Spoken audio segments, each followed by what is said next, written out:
વાત કરીએ વડોદરાની તો જૈન ધર્મમાં ભગવાને ચાતુર્માસ દરમિયાન સાધુ સાધ્વીજી ભગવંતોને વિહાર કરવાની મનાઈ ફરમાવી છે, જેથી જીવ હિંસા ન થાય.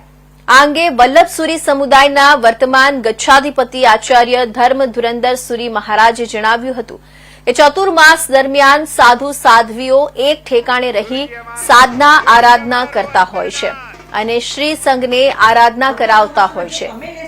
કાર્તિક સુદ પૂનમે સાધુ સાધ્વીજી ભગવંતોનું સંઘના શ્રાવકો ચાતુર્માસ પરિવર્તન કરાવવાની ઉજ્જવળ પરંપરા હોય છે.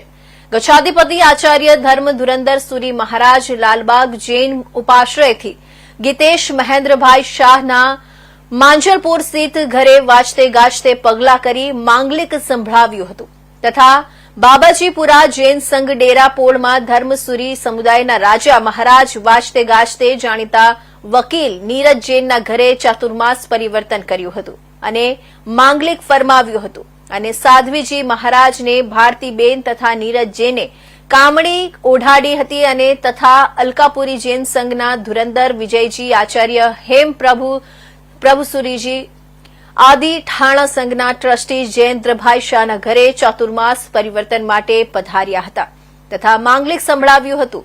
આજથી ભોજનમાં ભાજીપાલો તથા સૂકો મેવો વાપરી શકે એટલે આજે જૈનો મેથીની ભાજીના થેપલા તથા ભજીયા બનાવી આરોગશે.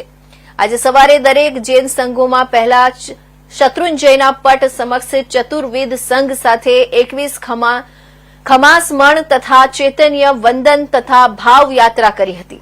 દરમિયાનમાં જીતોના ચેરમેન પોખરાજ દોશીએ જણાવ્યું કે આજે નવલખી મેદાનમાં અનુરાધા પોડવાલ દ્વારા શત્રુંજયની ભાવ યાત્રાનો કાર્યક્રમ વરસાદના કારણે મોકૂફ રાખવામાં આવ્યો છે, જે હવે મંગળવારે 11મી નવેમ્બરે નવલખી મેદાનમાં સાંજે 7 વાગે યોજાશે.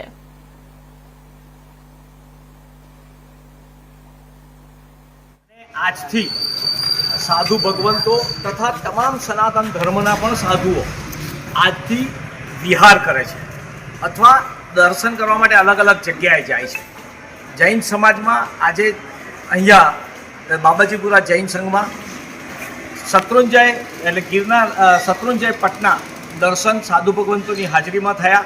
બધાએ કાવસક પણ લીધો અને ત્યારબાદ મહારાજ સાહેબની નિશ્રામાં વાજતે ગાજતે ચતુર્માસ પરિવર્તનનો લાભ ભારતી નીરજ જૈનેના પરિવારે જે લીધેલો હતો એને લઈને સંઘ આખો ભારતીબેનના ઘરે ગયા.